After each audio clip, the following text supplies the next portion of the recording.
క్రమశిక్షణ committee chairman MP Mallu రవిపై కాంగ్రెస్ నేతలు ఫిర్యాదు చేశారు. మరింత సమాచారం మా ప్రతినిధి తిరుపాల్ ప్రత్యక్ష ప్రసారం ద్వారా అందిస్తారు.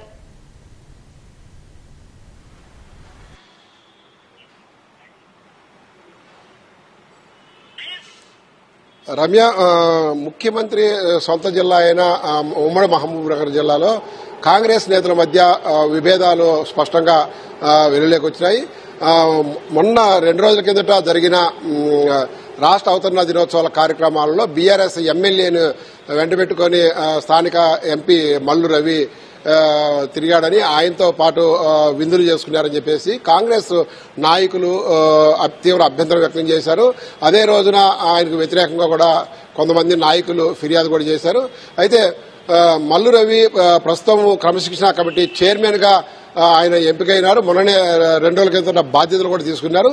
ఈ నేపథ్యంలో ఈవేళ ముఖ్యమంత్రి రేవంత్ రెడ్డికి ఆలంపూర్కు సంబంధించిన కాంగ్రెస్ నేతలంతా కూడా ఫిర్యాదు చేశారు.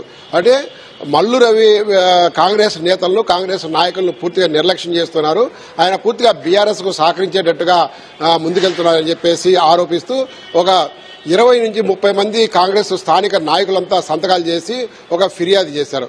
ఇది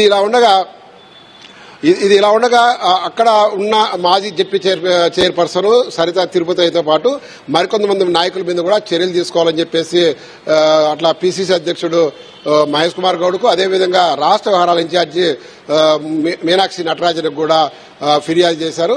వీటి మీద పరిశీలించి చర్యలు తీసుకుంటా హామీ ఇచ్చినట్టుగా తెలుస్తోంది. మరొకవైపు వనపర్తిలో అట్లా కాంగ్రెస్ ఎమ్మెల్యే మెగారెడ్డి అదేవిధంగా మాజీ మంత్రి చిన్నారెడ్డిల మధ్య కొంత వివాదం నడుస్తుంది. దానికి సంబంధించి కూడా ఈవేళ నాగర్ కర్నూలు పార్లమెంటుకు సంబంధించి జరిగిన రివ్యూలో పెద్ద ఎత్తున తీవ్ర నిరసన వ్యక్తం చేసినట్టుగా తెలుస్తోంది. మెగారెడ్డి చిన్నారెడ్డి మధ్య వాగ్వాదం చోటు చేసుకున్నట్టుగా సమాచారం ఉన్నది.